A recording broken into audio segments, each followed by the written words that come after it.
Sorry, excuse me. I got a little frog in my throat before I even start. Hi, it's me, Vicky Marie. How are you all? How's your Monday been? Monday can be a difficult day, can't it? I've had a lovely Monday, actually, really, really nice. But anyway, thank you for being here with me. Thank you so much for being here with me. In a minute, I'm going to say hello to everyone who's in the chat, but I also want to say hello to those of you that are just watching at home. Even you trolley dollies, hello, hope you're okay. I pray for you every day. But anyway, so yeah, hi. And tonight, what we're going to look at is a podcast that I was going to look at on the Members Live on Thursday, but we just ran out of time because we were looking at the Sky News Walk and all sorts of different things. And so we're going to listen to this podcast tonight and go through it together. And this podcast is different from a lot of the other podcasts that we've listened to, because I keep finding these podcasts that I never listened to at the time or I never knew about at the time. This is a Sky News podcast. And it's interesting because we've got an ex-policeman, or Martin Underhill, who I'm sure you may have heard of if you've been following any cases, really, because this is a veteran detective who worked on the Sarah Payne case in 2000. And you'll see that in this podcast, he's not condemning of the public, like a lot of them are, the public getting involved. You know, some of the podcasts we've listened to, just like criticizing the public, and he's the total opposite.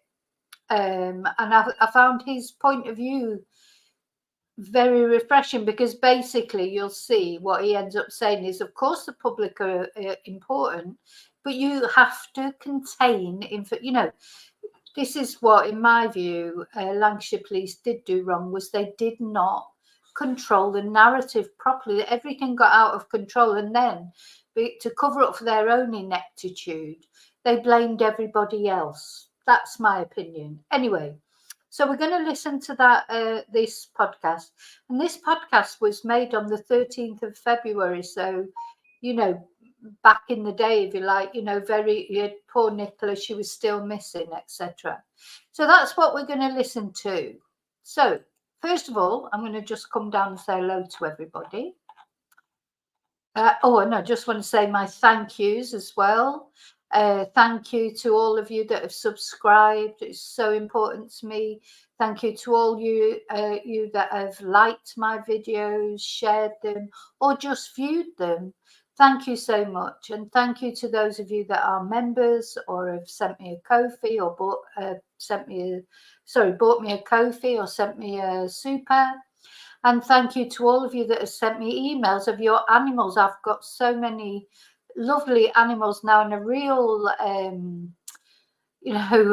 so many different types of animals. So it's great. And we're collecting animals this month for November. That's what we're doing. We're collecting photos of people's pets, whatever animal it is. And some of them aren't even pets, just animals. Maybe I've had pictures of animals that visit people's gardens and stuff like that. So any photos of any animals, pets, etc., that you want to add to the collection, you can email them to me. Sorry, I don't know why my throat is a little bit. Okay, so thank you. So thank you so much, because really it does mean the world to me when you support me, because, sometimes you get a lot of hate as well. And you've got to be quite mentally strong to do YouTube. I've realised that. But anyway, I'm coping at the moment. So, hi, the 411. Oh, I hope you don't get triggered. And it's the whole Nicola Bulley case is very it's very, for those of us that feel that something's wrong, but we can't prove anything. We can't, maybe maybe it'll never come out. I honestly don't know. I get down sometimes as well, especially when people are nasty, because with Nicola Bulley case, you can't win, because if I make videos about Nicola Bulley, people say I'm trying to make money off a dead woman. And if I don't make videos about Nicola Bulley, people shout at me and say, oh, you know, you should be making more videos about Nicola Bulley. You know, you just can't win. So it's very depressing sometimes. You know, and there's some really weird people out there. That's the other thing that I've realized. You know, people who have multiple accounts and argue with themselves on all the different accounts, etc. Just total weirdos. But anyway, never mind. It's a shame for them. Hi, 1423. Hi, Chumba. Hi, Ray. Yeah. Hi, Desi. Hi, Laurie. Some of you have liked already. Thank you. So don't forget to like if you don't mind. That is a big help. Just liking my video, that's a free way you can help my channel. Really helps. Hi, Tina. Hi, David. Hi, Catherine. Hope you're okay. Hi, Gail. Hi, DMV. Hi, Jackie. Yes, we've seen each other once already today, haven't we? Okay. Tina, that's very clever, the way you say hello to everybody there. Oh, thank you, Chumba. Looking gorgeous. I never feel gorgeous, but when people tell me I look nice, that is a really nice thing. Yeah, but I never, you know, I'm not. Anyway, never mind. Hi, Yvonne. Hope you're okay. Hi, Pauline. Hi, Rach. Hey, Rio. I see you've been doing a lot of Spanish, Rio. Hope it's all working. Hi, Cheryl. Hi, Laurie from Glasgow, Scotland. There's a few of you from Glasgow. Hi, Mal. Oop, just went off then. Right, I didn't miss it. So, hi, Helen. Helen Davies. Hi.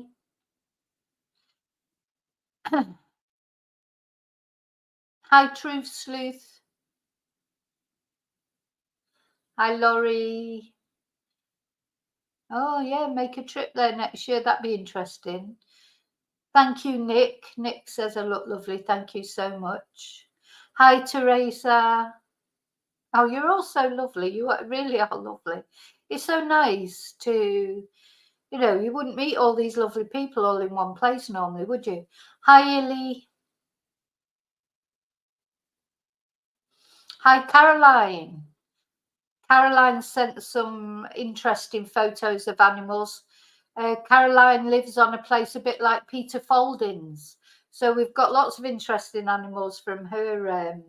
In Spain, we call it a finca. Oh, Mal, tell me about it. Anyway, no mind. Hi, Jean. I think I'm near. Oh, am I? No, I'm not quite down to the bottom yet. Oh, so it's 5:30 in the morning there, Caroline. Give all your lovely animals a hug from me. I want to live where you live. Hi, Amanda.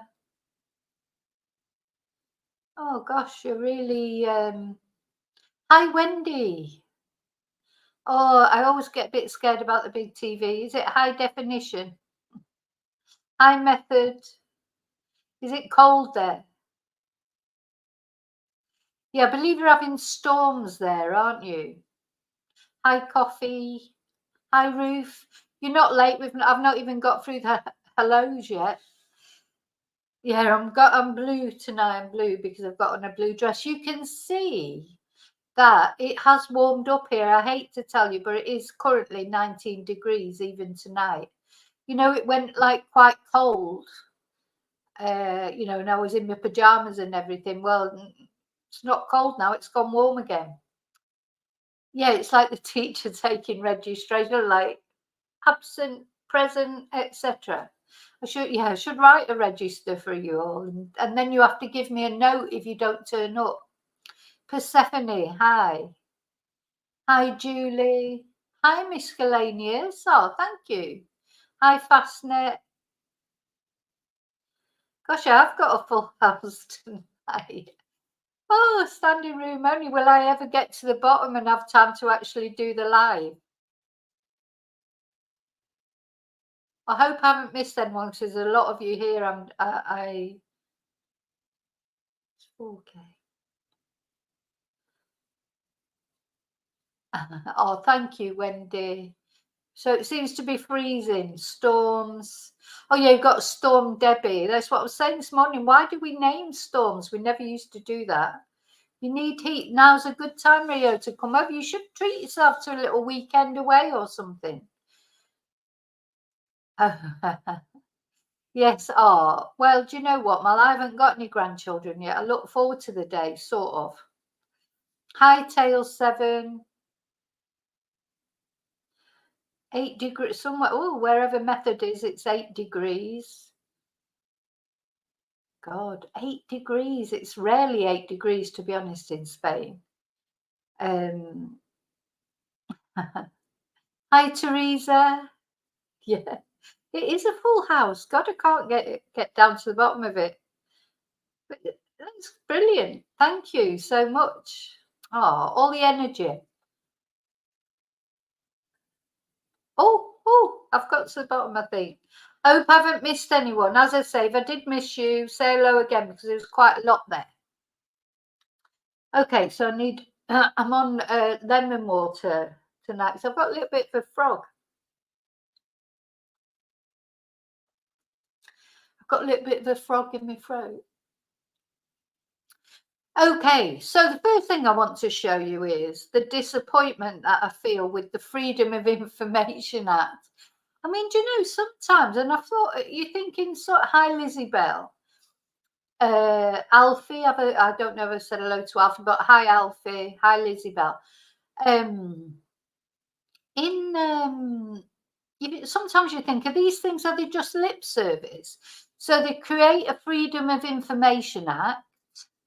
And so you think you're living in a democracy, and they create a Freedom of Information Act, and then you apply for information under the Freedom of Information Act, and they don't give it you.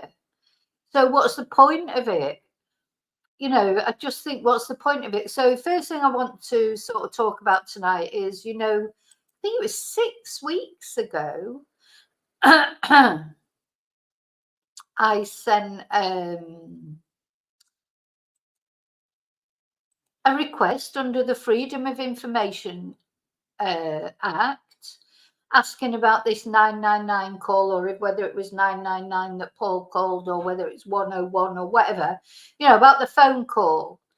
I then received an email from What Do They Know? So What Do They Know told me that the Lancashire police had until the 2nd of November to answer my freedom.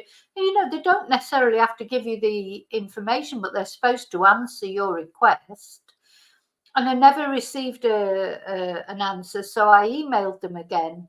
They then, on the 3rd of November, sent me this email saying, please accept our apologies for the delay. We're working through requests as quickly as possible, but due to high volumes of requests, responses can be at times be delayed, which is fair enough. I appreciate that. But then now they still haven't replied. So I then got an email from the What Do They Know website that I did it through, telling me that I was well overdue for receiving a reply, and I need to, I should email them again and say, look, where's this information? Because it has been, you know, about 6 weeks, I think. Well, I've already requested an internal review, and you know, I understand that the police are busy. Of course, the police are busy, but you know, why give you a Freedom of Information Act and then not comply with it? Or, what's the point of it, is what I'm trying to say. Just seems to me sometimes you think there's a democracy, that you're living in a democracy. And I'm not only talking about Britain, I expect it's the same everywhere. But then you realise that actually you're not living in a democracy, because they can do whatever they want. We've seen that today. The more I've thought about today, so we've got a prime minister who's never been elected, and he's brought in an ex-prime minister who's not even an MP, so he's not elected.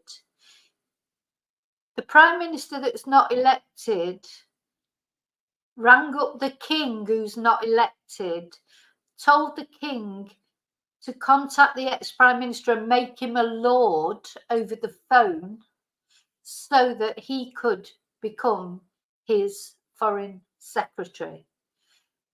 So it just struck me, and I thought, does that mean that the king basically can ring up anyone that, if the prime minister says to the king, can you ring up my wife and, give her make her a lifelong member of the House of Lords, and then she can become a politician, she can be in my cabinet.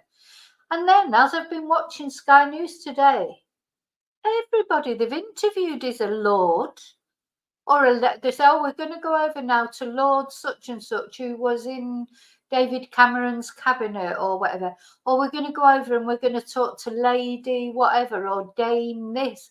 And I thought, is there anybody in Britain like that was in politics over the last 13 years who is not a lord or a lady?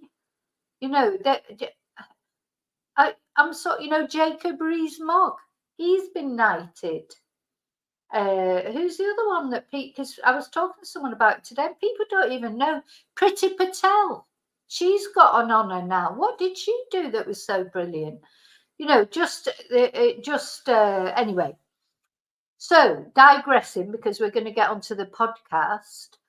I'm not sure what to do now. Do I write to them again?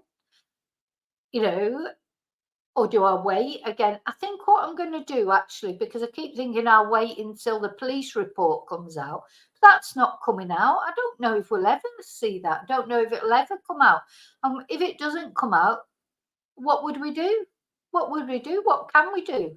It's really depressing me at the moment, this whole case, because I just think you're just getting nowhere with any of it. And if you try and ask for information, people treat you like some loony or something, just because you want to know the truth of something. It's like, it's very depressing. So what do you think I should do? Should I just, should I contact them again? Should I leave it? Should I wait a little bit longer? I mean, what do I do? Or do I just write it off and think, oh, is that what they want you to do? Yeah, DW Bull, the next storm should be called David Cameron. Do you know? It's like, I just can't. It's not. If that happened in another country, imagine Putin doing that. So he's just phoned somebody up and said, oh, you can be a lord so that you can come and be, we'd be whinging about it. The other thing is David Cameron as well. He wasn't exactly a brilliant prime minister either, was he? So you don't look back and say, no, he's bringing in, a very respected prime minister. Have we even had one recently? I don't know. But, he's bringing in a person that made a total cojones of everything, So somebody actually said in the Telegraph, Daddy's back. That's how they actually refer. Like he was like this safe pair of hands. It was like, when your dad comes to clear up your mess, like my dad used to do for me many, many times when I, made a cock up of whatever and he'd come in and sort it all out. Is that what he is? Like, Daddy's back. Oh my God. Anyway. So what shall I do? Shall I send them another, hi, Princess. Hi, Heather. Is Rachel going already? Oh, bye, Rach. What shall I do? Shall I leave it a little bit longer? Shall I leave it till the end of the month? You know, do I leave it to the end of the month and just wait a bit longer? Because they're so busy, of course. Because Lancashire Police, they're so busy that the whole lot of them could stand there and clap, like about 300 of them could stand there and clap while Rachel was, not Rachel, sorry, while Rebecca was retiring. While they were all clapping for Rebecca, they could have answered my freedom of information request, couldn't they, really? Hi, Sharon. Ring them up. Yeah, maybe I will. I don't know. They're just, yeah. I think what I'm gonna do is give them till the end of the month, and then literally I will ring and make a nuisance of myself. But they just treat you like you're some sort of loony. Then do you know they don't? It's like you don't feel like they don't care really, do they? Because ultimately, what can you do? What can you do? That's a bit scary, really, isn't it? That what can you do? I can't do anything because I don't live in the UK either. So I can't write to my MP, or I haven't got an MP, you know. So, Charlie Angel, is that you back? We haven't seen you for a little while, have we? Hello. Well, it's not them that said I'm supposed to do it. It's the other. Oh, I don't know. I'm going to give it a little bit longer. I'll just give it a week. That's it. You just get told that it's none of your business. I'm not really, but I think they'll be confused by this, because at the end of the day, you can ask for a 999 call to be released. Quite often they release 999 calls. It's not a secret service, is it? I mean, it's just, but I suppose it's not, they might say it's nothing to do with me, because obviously it's not me who made the call. If it was me who made the call, that's right, you don't know what's happening. So what's that? Report will not be available in 2000. Oh, yeah. So Alfie's saying we don't know. Alfie's saying the report won't be available till 2024. Maybe it won't be. Then I'll ring up and say I'm Dame Vicki or Lady Vicki or whatever. Yeah, maybe no. I think he did call them. Well, I don't know. I don't know, do I? You know, I wouldn't even mind if they replied just to say, we can't give you that information. You know, I wasn't really expecting, you know, the information, but I just wanted them to know, you know, I just wanted to request it and see what happened. But I suppose, yeah, I'm Princess Vicky. Do you know what? I think I'm going to ring up King Charles and say to him, look, can you ring me and give me a peerage over the phone just like that? You know, I didn't know they could give peerages over the phone.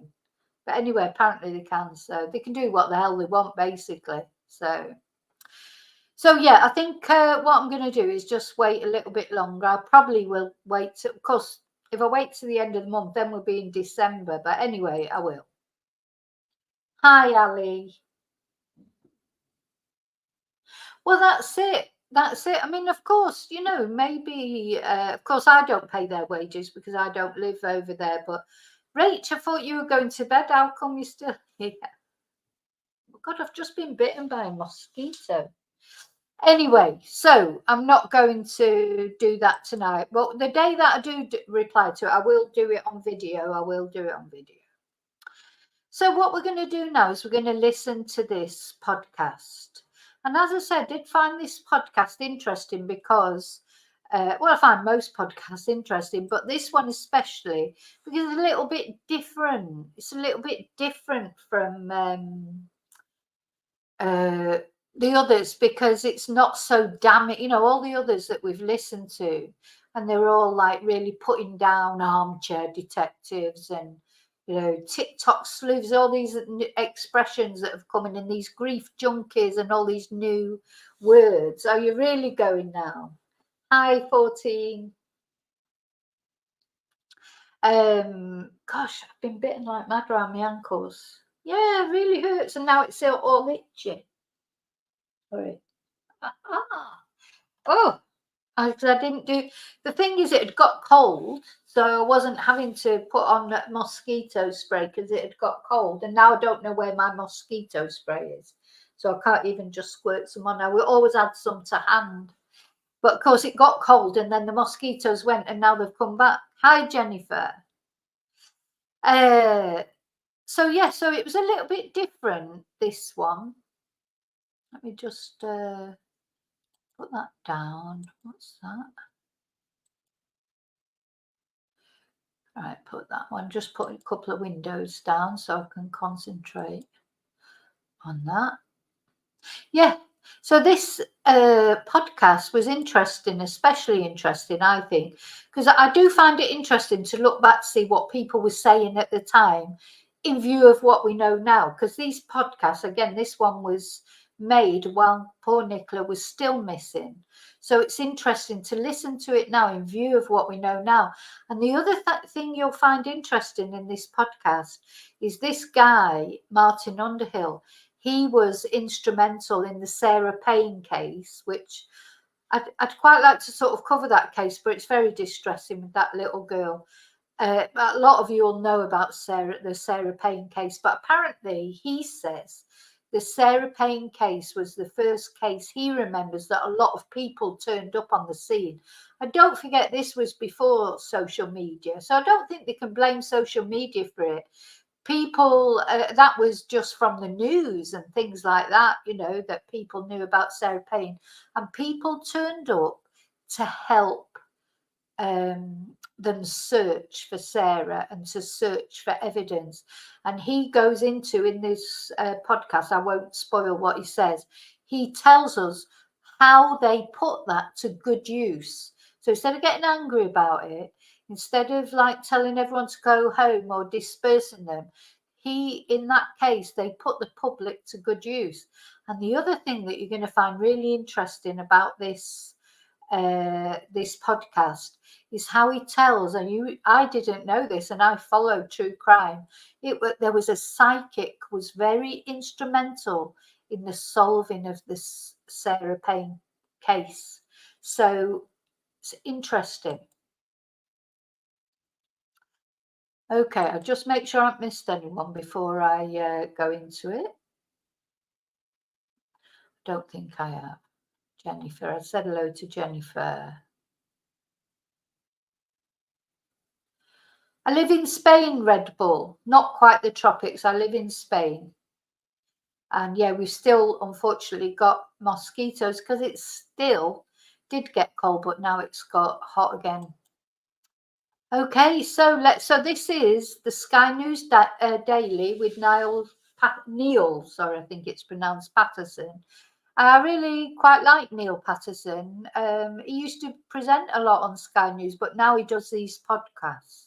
So the title of the podcast is Nicola Bulley, Are Armchair Detectives Hindering the Case? Well, they're not, according to Martin Underhill anyway. So let's have a listen. Welcome to the Daily. I'm Neil Patterson, and I'm recording this introduction at tea time on Friday the 10th of February, whilst the search for Nicola Bulley is still very much ongoing. Nicola disappeared whilst walking her dog in St Michael's-on-Wyre in Lancashire 2 weeks ago. On this episode, we're not actually looking at the police investigation itself. Instead, we'll focus on the hordes of armchair detectives, the amateur sleuths that have descended on the village. Their presence has become such a distraction from the search for Nicola that police have issued what's known as a dispersal order, giving them powers to send people away if they're there taking videos or photos for use on social media. This is certainly not the first time that online investigators have hampered police inquiries. So today, we will be asking, why do they do it? What compels the public to descend on crime scenes? And how damaging can it be to the police's best efforts? But we start in St Michael's-on-Wyre, or at least with someone recently returned from there. Caterina Vitozzi has been reporting on Nicola's disappearance for Sky. Caterina, just describe the mood in the village for us. It is St Michael-on-Wyre, a really tiny village, and it's effectively 3 roads surrounded by houses. There's one pub, one primary school, a church, a petrol station, and that's about it.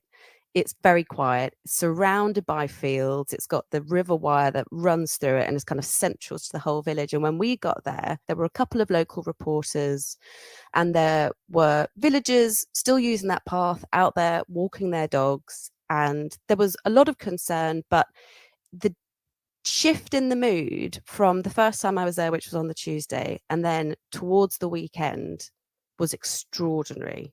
And just, you could see the difference in what was a really small village, where someone described it to me as, we're the sort of people here, we come out, we walk our dogs, we lead a quiet life, and that's about it, to suddenly seeing this really small village. Every car park was full. Every little side road, there was a car parked along it, with people sort of descending on this village, having seen this story develop over the course of the 4 days between the Tuesday and then the weekend, when really the public search started. Let's be clear then about the people who are arriving, because I have been on stories like this, and they start small, they gather national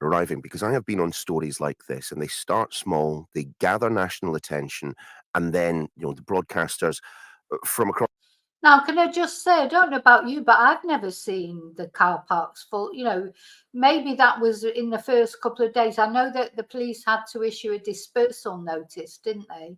But any time I've ever seen footage, the only people that have been, the car parks have been full, because they're only small car parks as well, remember. They've been full with mainstream media, not with social media. So, you know, I don't agree with that, but anyway. Across the country and indeed around the world descend on these often small places, and you detect a change in the mood. But it wasn't just professional journalists who were turning up. No, and this is where I think the family of Nicola Bulley and her friends were starting to find things a bit complicated, because they were going out, talking to media, saying, anyone that wants to come and help in this search, come and help. And they'd organised this little sort of search hub in the local tennis club. And it was a couple of trestle tables, and friends of Nicola's had printed out little maps, knowing the route she had taken. And yeah, so this is Emma she's talking about, isn't it? Because Emma, you know, I'm always a bit confused with Emma, because you know, sometimes you need an Emma. She's an organizer, isn't she? So she was there, she was organizing everybody, you know, telling them where to search, etc. So you know, I don't know, maybe those sort of things need an Emma. I don't know. And I said, if people want to come here, pick up a map, retrace the route. If you see anything, here's the number, call, report it. It'll go to the Police 101, Police 999 numbers, etc. And we did see people, particularly at that weekend, because I guess people are just off work, aren't they? With those maps in hand, walking around, really trying to look, you know, using sticks and picking up leaves and looking down riverbanks. But there were also people who you felt were just there. I'm just going to try and find my mosquito spray, so I've not gone anywhere, but you can listen to the podcast while to have a bit of a gawp. There were people who would go to the bench where the police say, and we know that Nicola's phone was found still connected to that conference call, and they would just stand there. They would take a couple of pictures, and you could hear them, you know, theorize as to what happened to Nicola Bulley. Theorize? I mean, what you mean? Come up with their own explanations for what happened? Yeah, exactly. And even on the Saturday night, when it was already dark, there were still people on the banks of this river, which the police were saying, it is really treacherous. So, you know, don't put yourself in danger if you're kind of there to help, or if you're just there to have a look, as it increasingly felt like people were. And we met two girls from Liverpool who said, you know, we've been looking at this derelict house over there. And I was like, well, what do you mean you've been looking in the derelict house? You know, oh, we went and had a look in the windows. We went into the garden and we had a look through, and we think we found something. So we've called the police. And I think the issue for the police is then that obviously if they're getting information. I'm just wondering why, if they thought they'd found something, why did they have to call the police? Weren't the police there on site? Now, to me, this whole problem started because they did not cordon off the area. If anyone can't see that, they're thick, I'm afraid, because if you don't cordon off an area, then people will go. You know, they didn't manage it right. The police did not manage the whole situation right. And then what they did was they blamed the public for their own failure in sort of securing the scene where someone had disappeared in mysterious circumstances. Doesn't matter what they thought had happened, whether she'd gone into the river or what, or if she'd been abducted or what had happened, or if a spaceship had come down. That scene should have been cordoned off, in my opinion. They are being as proactive as they can. So off the basis of these two girls from Liverpool who had come down and think that they may have seen something, and they were talking to us about having gone on the land registry, and they knew the house hadn't been lived in, but they think they saw a stream of smoke coming out of the chimney, and they think they may have seen something in the river by the sort of the end of the garden where the house was. It pulled out a police and search team response of about 6-7 people, including 2 police divers, who in the pitch black and pouring rain then kind of went into the river where these 2 girls had told them they had maybe seen something, and nothing was found. And that's what we were seeing, particularly at the weekend, of people coming out, you know, drawn by the story that they've seen on social media or in the news, and having a go at trying to solve it themselves. I suppose, though, I mean, you mentioned people gathering to gob. I mean, rubbernecking is nothing new. You know, people look at road traffic incidents all the time. People are fascinated, you know, when things go wrong. I suppose the problem arrives when they start interfering with, hindering a police investigation.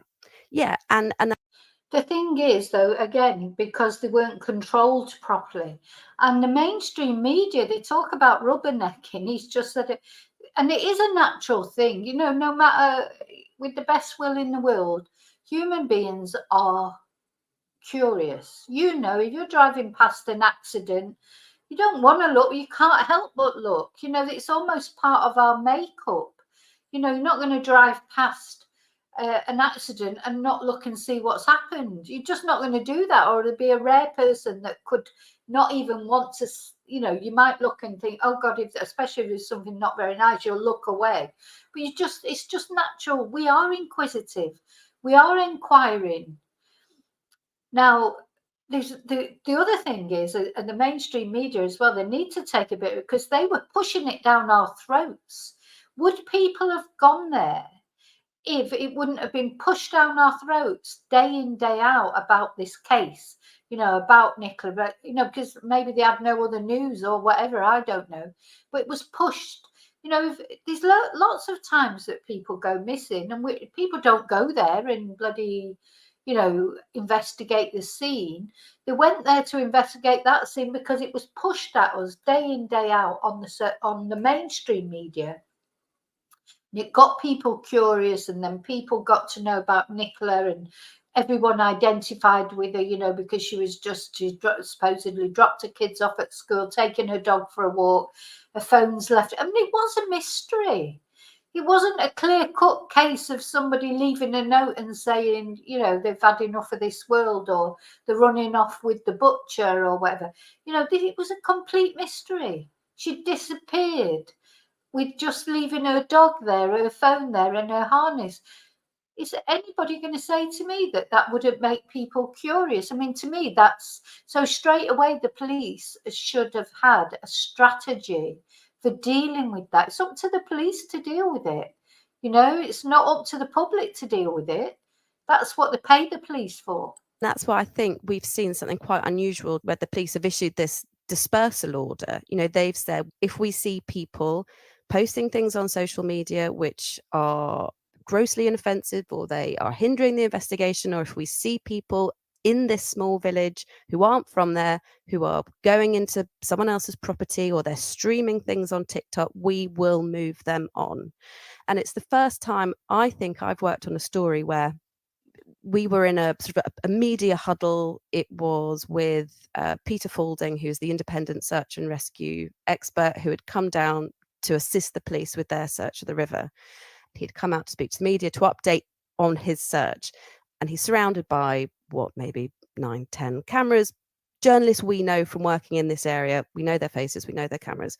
It was the first time I'd been on a story where around that press huddle, there were also 3 or 4 people, girls, guys, early 20s maximum, I'd say, who were there with their phones streaming it onto TikTok as well. Streaming it to whom? I mean, who's looking at this stuff? Well, this is the thing. And then subsequently, I was like, well, that seems a bit weird. I was sort of trying to concentrate also on doing the interview at the time. So then subsequently, I've then gone on to social media, gone on to TikTok to see like, where have these videos actually turned up? And it's just people with TikTok accounts who have seen that there is an enormous interest in this story. And the moment you put a hashtag Nicola Bulley onto social media platforms, you get engagement, you get eyeballs on that post. And the issue I had with it, and I felt angry about it, to be honest, is that I saw a press conference or an interview that Joe, it does make me a bit angry because she's saying that. Who is this woman? Is she a mainstream media? She, you know, why did Sky News report on it so much? I mean, I watch Sky News is my news channel of choice, so I watch it a lot. It was on Sky News practically 24 hours a day. They were talking about the Nicola Bulley disappearance. They were talking about it on every show, weren't they? Good Morning Britain this morning, it's on the BBC news programmes.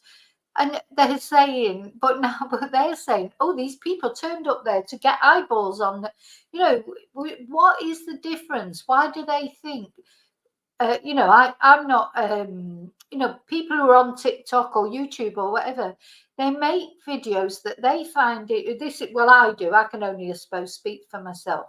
I make videos that I find about things that I think that people will find interesting, or really, to be honest, and no offense to anyone, but I don't actually do it because I think other people will think it's interesting.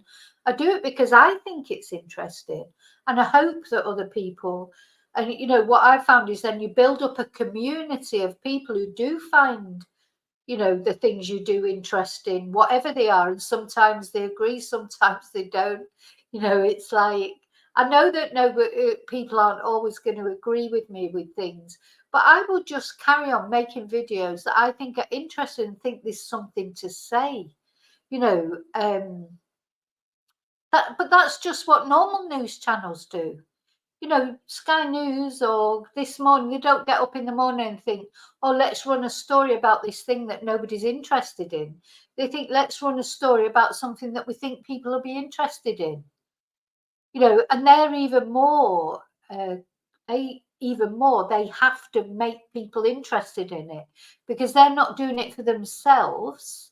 You know, they're doing it, the mainstream media, they're doing it for their viewers even more than a YouTuber or a TikToker is.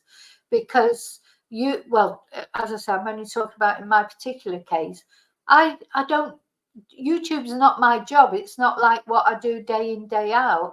I do it because I enjoy it, and I've come to do it more and more because I enjoy it, and I can see that other people are enjoying it. Sorry, I had a little bit of a rant there. Let's carry on. Had listened to, then being clipped up by people who weren't journalists and being misrepresented. And that's where it becomes very, very dangerous. And that's when you start to have people then responding to those sorts of posts with their own theories, with their own comments, and things which I know from having spoken with the family and having spoken with the friends, they've called them toxic and really, really upsetting. What then have they been saying? Because I suspect, given that they were streaming, you know, the conversation with the chap who ultimately said, I do not believe that Nicola is in this stretch of water. I mean, that presumably fed the fire of those who were investigating and perhaps turned their attention to Nicola's family specifically. Yeah, it's exactly that. And it's that spectre of the third party involvement that the police very, very early on, and I think even from their very first press release that I received, were very clear. We do not believe there is a third party involvement in this. And as the story's gone on, and as quotes are taken out of various interviews, and I'm pleased actually you even said it, that interview with Peter Faulding on Wednesday, he said, we have not found Nicola in this stretch of river, which is a 4-meter stretch that they've searched. There's another 11 miles that they were not responsible for searching, and he wasn't talking about that. But the problem was that on social media, on these TikTok accounts, the bit that was highlighted was Nicola is not in the river. And as you say, it then draws attention to, okay, well, it must be third party involvement. And of course, then it's comments about her family, comments about her friends, comments about the suspicious person. Look, The thing is, why were they so convinced there was no third-party involvement? I think that's what's made people suspicious as well. If from the beginning they would have just said, we have no idea what happened, instead of straight away. Now, they may have their reasons for that, you know, but then the more you look into it now, further down the line, there were, you know, we didn't know about the welfare check then. We didn't know about the man in black, the screams, the this, that, and the other. So this is another of these prissy little know-it-alls. So she's talking like that, but people wanted to know why there was thought there was no third-party involvement. It doesn't matter if you think it was PA or you think it was, you know, a UFO came down and got her. At the end of the day, it was mysterious how she disappeared, because also at this time, I don't think we knew about the issues, or you know, and Peter Falding had gone there and said she's definitely not in the river. So if she wasn't in the river, where was she then? And that may have walked down or been seen, you know, to take it back to the girls we met on the bank who were from Liverpool. They were like, well, the man we've seen around that house looks very suspicious. Has he been investigated? And we know that the family and friends have found that so incredibly hurtful at a time when they're already dealing with what they themselves acknowledge is a mystery.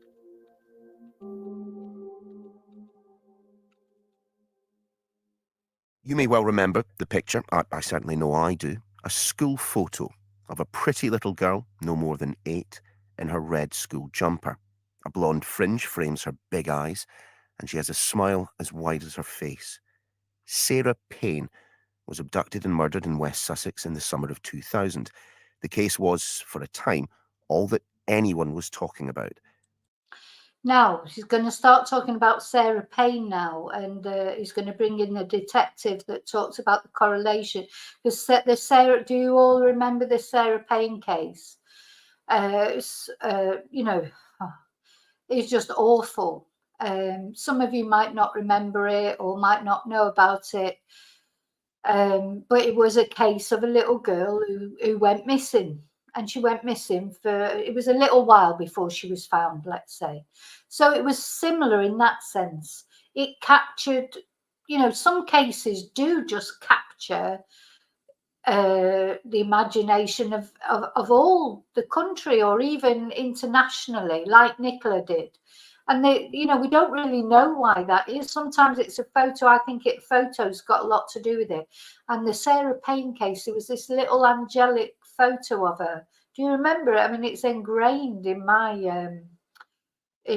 memory, you know, and just because she looked so much like her mum as well. But anyway, maybe one day I'll cover that case, but it's very distressing, that's all. But with that huge level of public interest comes some pretty big problems, as our next guest knows. Martin Underhill is a former police officer who back in 2000 was the inspector tasked with investigating first her disappearance, then her murder. He also served as Dorset's Police and Crime Commissioner till 2021. Martin, we were just reflecting with our correspondent there about the situation in St Michael's-on-Wye, and this is not a new phenomenon. It was there when you were policing, and it was there, you know, a lot further back than that. No, I mean, we've had armchair detectives since Adam and Eve, and the first time it really took off was Jack the Ripper, which was Victorian times. And then Sarah Payne, indeed, we had over 1,000 people a day turning up trying to help find Sarah, and over 500 psychics contacting us saying they want to help. So, sorry, say that, sorry to interrupt, Martin. Say that again. 500 psychics? Yeah. We had 500 psychics. And interestingly, one of those psychics got it right. Martin, tell me a little bit more then about that psychic. I mean, is there a bit of you that wonders whether or not she might... So he just said, Martin Underhill, that they had 500 psychics offering to help in the Sarah Payne case, and one of them got it right. So, you know, I mean, that's only 1 out of 500, but it's interesting, isn't it? And yeah, the Sarah, so what, you know, he's true what he's saying. People have always been interested in crime. It's not a new thing, you know, even from the Jack the Ripper case. I mean, the original Jack the Ripper. I'm not talking about the Yorkshire Ripper. But people are interested in those kind of things. And I suppose then, because there was not even any television, so it would have gone around by newspaper and things like that. I mean, I remember when I was young, you know, reading these sort of magazines, crime magazines and things. There's always been a fascination with true crime. Always.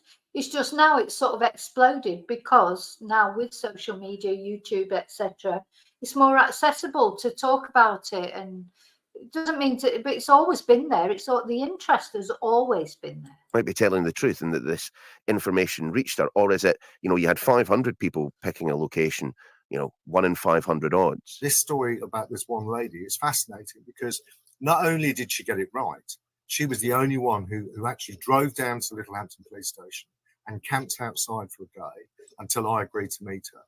And eventually I had staff at the station saying, this woman won't go away. She's been here 24 hours living in a car. Can you just give her 2 minutes? So I went and met this woman. She handed me the envelope. She said, this is going to save Sarah. And I opened the envelope and it was a drawing. Of course, we knew then, pretty sure that Sarah was already dead. But the drawing she drew was spot on where we found the body 4 days later. And I've still got the note that the woman handed to me. So you get the public, you get the psychics who want to help.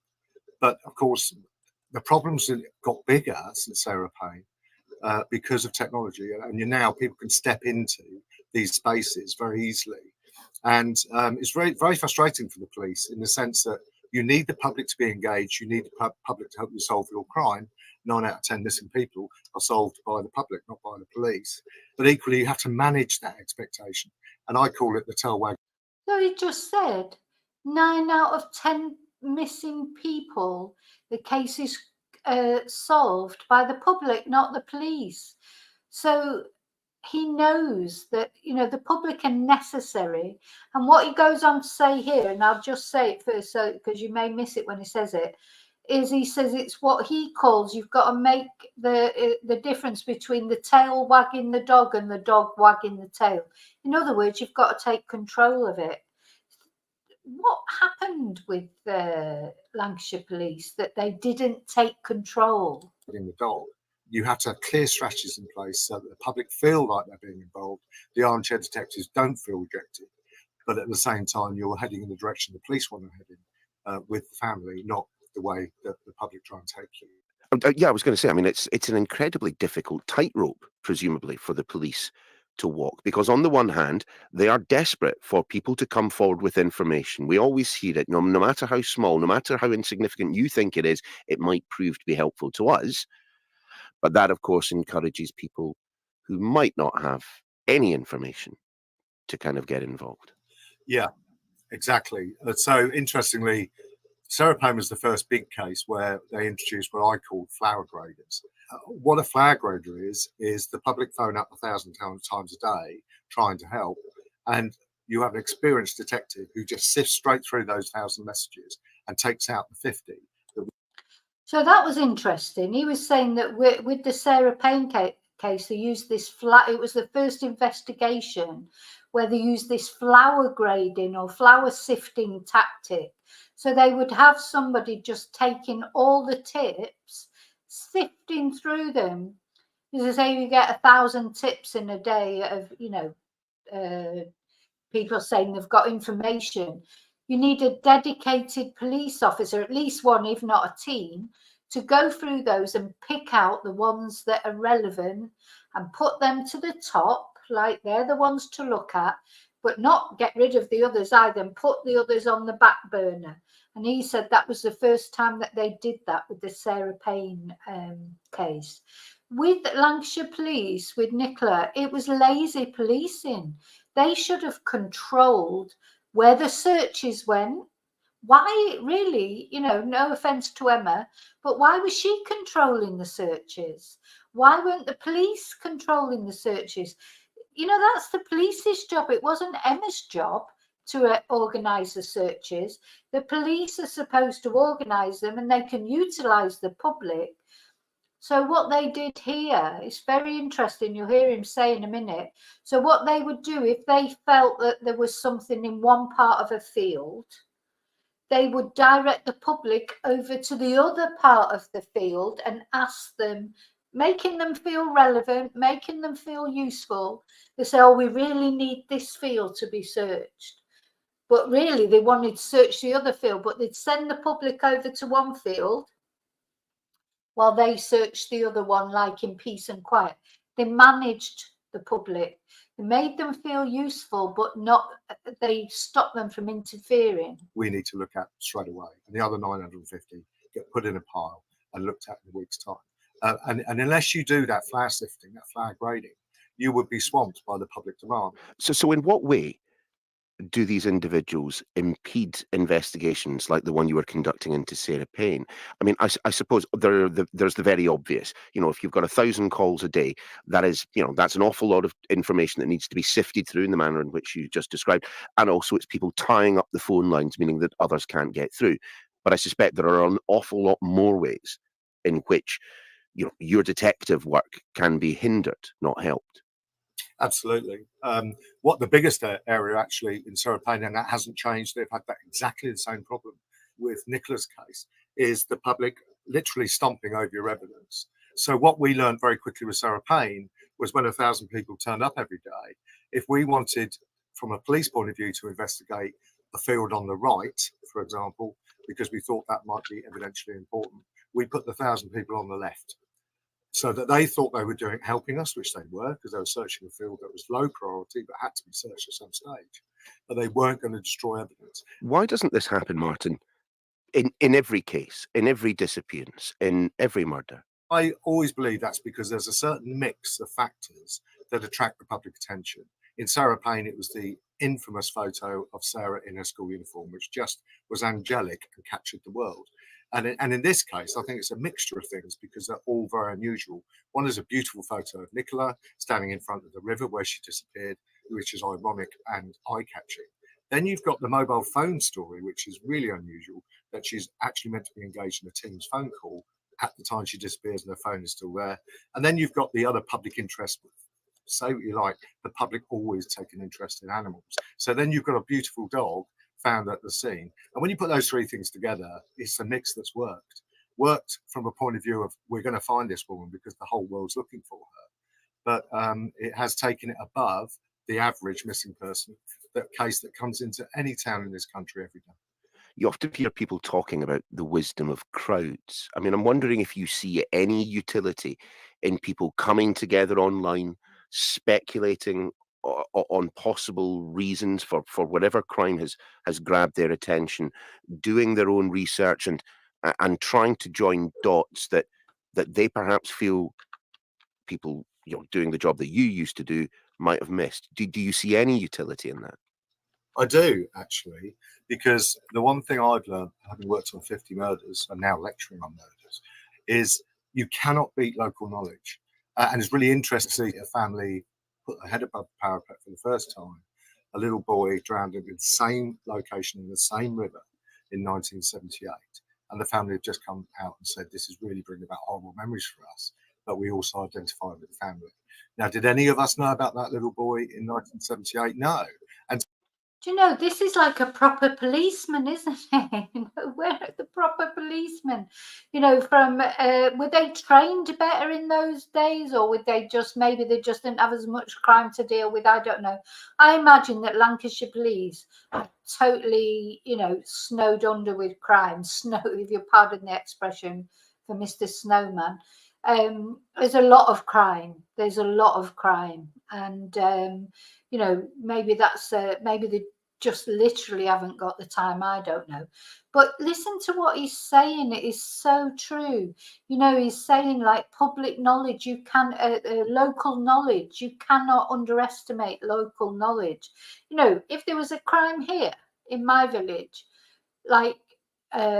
People wouldn't know anything. People wouldn't know anything about this village, you know, so people might speculate on it. They've never been here.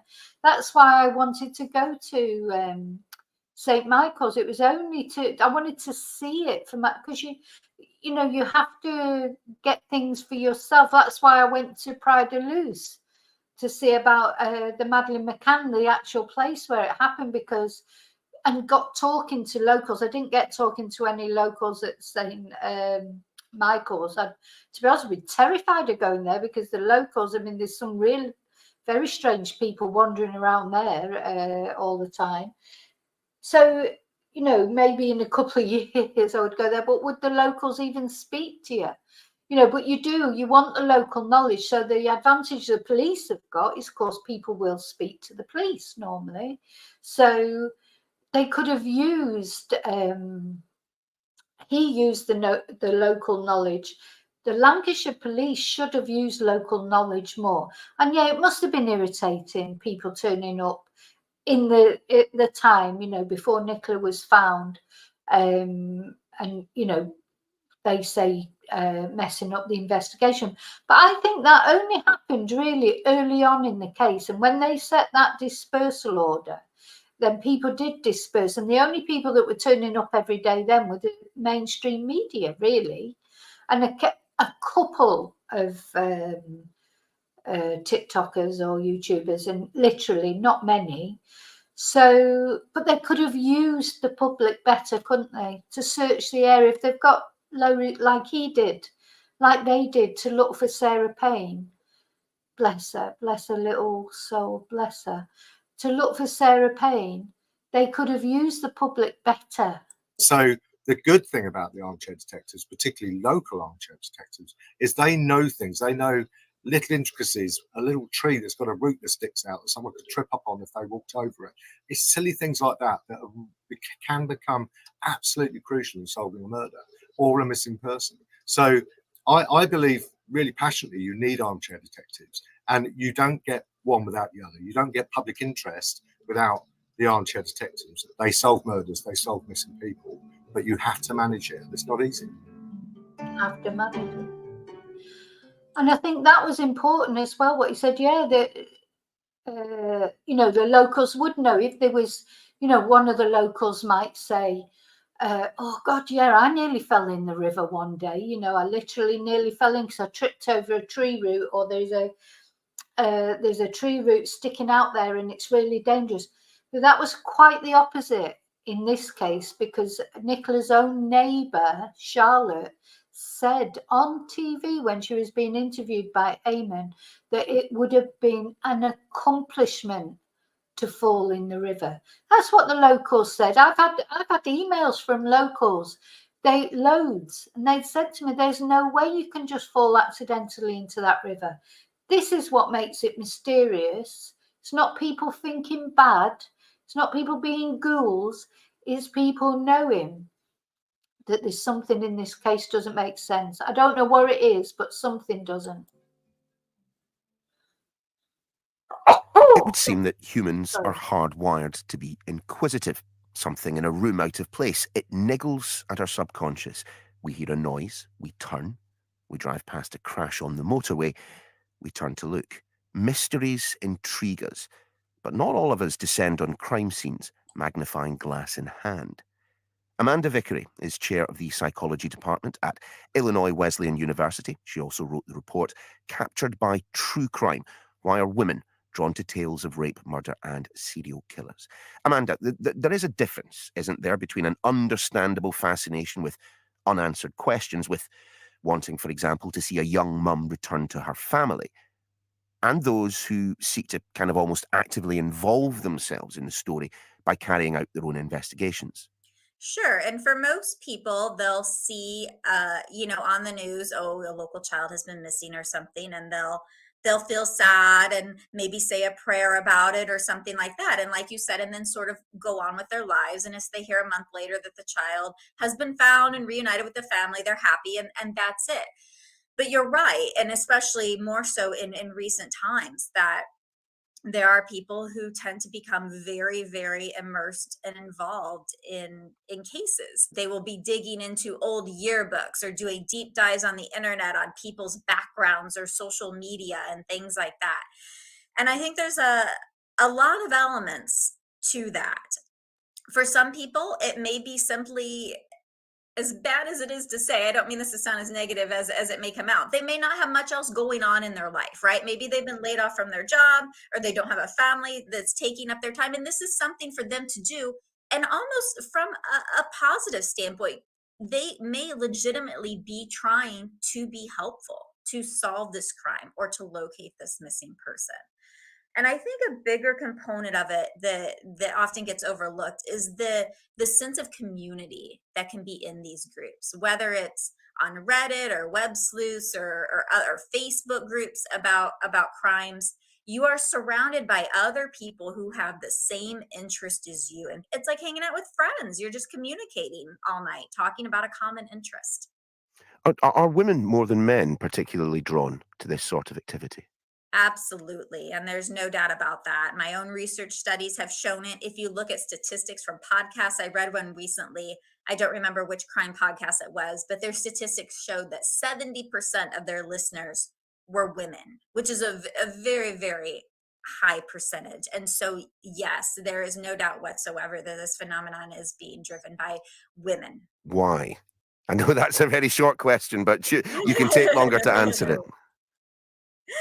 Well, I wondered that myself as someone who is into true crime, whose mother is into true crime. And so, what I found in my own research by manipulating different aspects of stories and seeing what people were interested in and what did women want to learn about and what did men want to learn about and things like that, I found a couple key elements that really drew women to true crime. They really liked the potential to learn defense tactics. For example, if someone was kidnapped and they escaped, whether it was something physical, they learn how to pick their handcuff lock or something like that. Women were really drawn to that information. And women also really like to learn about the psychological content of the killers. What made them kill? Was it something in their background? Were they from an abusive childhood?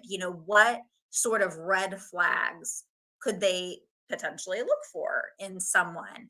And when you kind of look at these things together, along with the fact that women on average prefer to, as bizarre as it sounds, learn about other women getting killed as opposed to men, all of these are related to survival, right? If you know how to escape when you're kidnapped, if you know what red flags to look for in a new romantic partner, all of these things could prevent you from.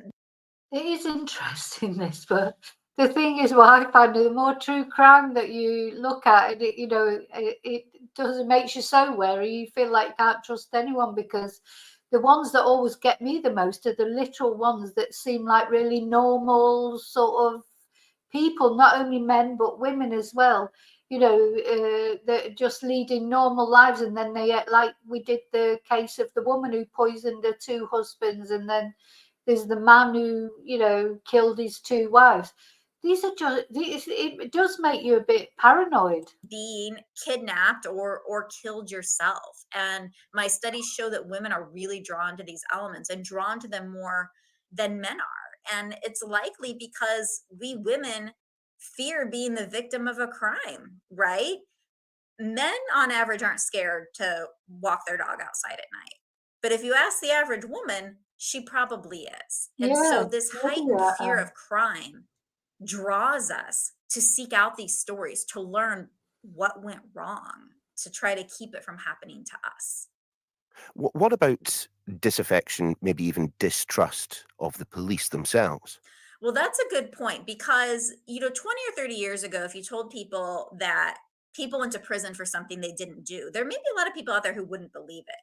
But since the advent of DNA, right, we certainly know that it happens. And I feel like I see once a week something in the news about a wrongful conviction and someone getting out of prison after 20 or 30 years. And then, of course, the murder of unarmed Black men that has been appearing here in the United States, things that we're seeing now with body cams on police officers that we may not have thought happened beforehand. Between all of these things, you're absolutely right. There's more of a distrust of police that some communities may have always had, but that other people are starting to realize as well. And as we see these cases getting overturned 20 or 30 years later, people sometimes are saying, what were the police doing? This is shoddy police work. And you're right, maybe they think that they can do it better themselves. Amanda, we've spoken already on this podcast about the detrimental effect on a police investigation that this kind of outside influence, that people descending on crime scenes and so on can have. I wonder if we can look at it from the other end. I mean, is this sort of activity, when people are participating it, focusing on it, perhaps even becoming obsessed with it, is this sort of activity in and of itself potentially damaging to those who are participating in it? Well, if you are spending, 6 or 7 hours an evening, your free time on a Facebook group or browsing the internet, trying to match up an unidentified body with a missing person or something like that, then you perhaps are neglecting more in-person interaction, your family if you have them, perhaps your job. And so can some people take it too far? For sure. And then there's the recent incident here with the Idaho killings. Amanda, sorry to interrupt, but that was the case of the 4 University of Idaho students killed in their own bed last year. It was, at least initially, a case completely shrouded in mystery. The who's, the how's, the why's had the world perplexed as well as the police. Absolutely. And there's a TikToker did her own investigations and came to the conclusion that a local professor was involved in the murder. This is, of course, completely untrue. They've arrested the guy who allegedly did it. Now, I didn't know about that, but I do remember when I still haven't covered that case. I just haven't managed to get around to it. The Idaho 4, and the guy who they think did it has been arrested, Brian Kohlberger. But she's just saying there that some TikToker did their own investigation, and then suspicion was cast on a professor. Anyway, I mean, that's terrible. That is terrible. And I don't think, has anyone actually done their own investigation? And I suppose, like, suspicion did turn on PA and everything. But, he didn't help that with his own behaviour, to be fair. Anyway, I'm not going to go into that now, but, there was reasons. There was reasons. It wasn't for nothing. But anyway, we'll see. Have a DNA match. And this TikToker has ruined this professor's life, but has also now ruined their own life. They're getting sued and everyone's very angry at this person. And so if you make a mistake doing this sort of internet sleuthing, I need to look into that. It sounds really interesting, that. So, of course, it did happen. Well, they talk about TikTok sleuths, but that happened in the case with Christopher Jeffries, wasn't it? When Joanna, I can't remember her surname, when Joanna was murdered and he was the landlord, and everyone, the mainstream media plagued him. It wasn't the social media, it was the mainstream media. Plagued Christopher Jeffries, and then it turned out that the neighbour did it. So that's another case I'd like to cover one day. You could, wind up in a lot of trouble. My thanks to Amanda Vickery, Martin Underhill, and Katerina Vitozzi, and of course to you for listening to the Sky News Daily, hosted. Oh, there you go. It's finished now. So, yes, that's right. It was Joanna Yates, yeah. And that was awful, wasn't it? For Christopher Jeffries. I was watching a documentary on it the other day about him, and he did get vilified because he was a little bit of an oddbod, wasn't he? He was he looked a bit like a nutty professor, and people, just assumed it was him. And but that wasn't social media. That was mainstream media. They followed him. They took photos. Yes, Sally. Yeah. Yeah. Oh, well, good. I'm glad that you're finally getting somewhere with it. Okay, so I'm just going to make sure. I don't think I missed anyone coming in. Yeah. Yeah, the Idaho case. Hi, Kelly. A little bit late because I am nearly finished now. But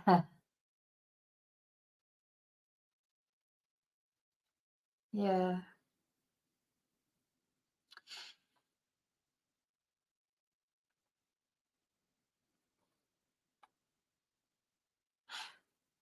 Sorry, I've started. You can see I'm getting tired now because I've started reading, looking back through the chat, and there's a lot of it. So thank you so much, everybody who's participated tonight.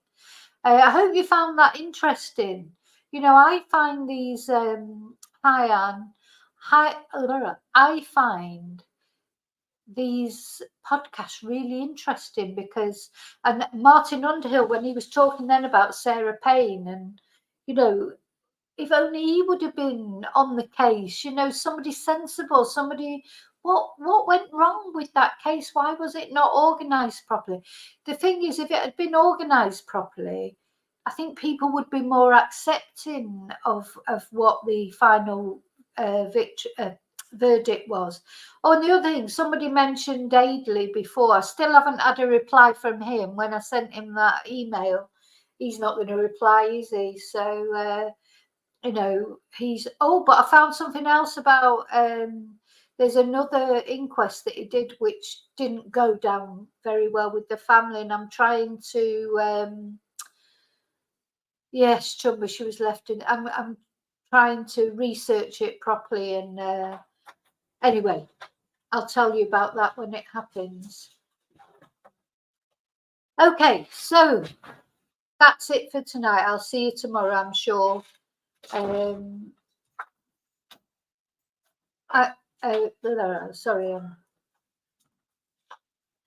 I'm tired and I'm reading it. So yeah. Oh, it sounds like you all.